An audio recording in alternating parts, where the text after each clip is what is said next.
You know, right away I realized, I was like, I can't do this anymore. I can't commit crimes. I don't want to commit crimes. You know, I can work, you know, even if I had to work construction, McDonald's, anything, I could work to make a living. So I just, you know, it hit me right away, and I was like, there's no way, I don't want to ever do this again. So the judge flat out told me, you're two totally different people. When you drink, you're this person, and when you don't drink, you're this person. And he was right, you know, and so I realized that, and I didn't want to be, you know, I want to be what I'm capable of being. Alcohol definitely clouded my judgment. I go to AA, so that helps me. Great. And just hearing people's stories, you know, and reading the book, which is basically old stories, you know, where it all originated from. So, and it just knowing that you can make mistakes, and, you know, not to try and be perfect, not to try and be naive, you know, and just take it day by day. He, you know, is not letting this take him down. He's trying to grow into a better person, get, you know, a better job, or he's even talking about going back to school, you know. So that's really cool too, you know, that it's really hard when you're in a tough situation and the only thing you do is think negative, but he's doing the opposite, trying to do positive for himself, his kids. He has full custody of one, the youngest, and that's Paris. So he definitely, you know, has to take on the full role of, you know, getting her ready for school, making sure, you know, like everything's set for the week, that she does her homework. It was a very unfortunate situation with her other, you know, her mom, and so he, you know, she was behind on reading and a lot of stuff like that. And now she's back to her level, and just because he sat there and read, you know, every night with her or did her homework and didn't give her the answers, he made her, you know. You know, our jobs in general contribute to, you know, the community, because we're actually helping people get jobs a lot. You know, we're getting people from making no money to making money. I ran into Anthony, I met Anthony and asked him about if he wanted to work just a really part-time position, kind of just covering for everybody to take a break, because I couldn't, you know, everybody couldn't even take a break. We decided to keep him for the whole day just because he was being such a great help.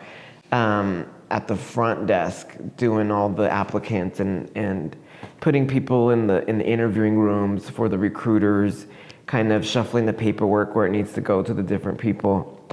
We asked him to come. I mean, he excelled so quickly. We had asked him if he wanted to come back and actually be part of the recruitment team. Because he started to handle a lot in the front anyways. He went from taking applicants. Pretty much what the position was intended for was just to give applications, give paperwork and simple information. And then the recruiter would take, you know, the job placement part of it. But he quickly began to learn all of our jobs. There's several of them always going on at one time. And we were going to give him a trial run. And we were initially planning to have him there for 3 months on a temporary basis. That way I kind of told him, you know, if it doesn't work out, we're going to put you back in the front. You know, there's no sweat in the whole thing, just in case it doesn't work out. But yeah, he worked out and he became a full-time recruiter, where he was doing job placements, and then that's when he kind of just really took off. I know he was kind of, you know, he was really anxious to grow, but he was also really patient at the same time. We like to work with people involved in the corrections that are coming out of that, and so we are on the list for Adams County, Denver County, and Jefferson County for those that would like to do community service. I would say what separates Anthony from maybe somebody that has an agenda is he's not mandated by courts, and that would be my biggest thing. And two is he was coming prior to anything that happened, so it wasn't like one day you find out. And so that's, you know, we see that as somebody, and I've seen plenty, and is like, I'm getting ready to be sentenced and I need to come to church. Can you write a thing saying, you know, a letter saying that I've been in church? we can fill up the jail system and, with everybody, but does that really resolve the issue? And I could say that Anthony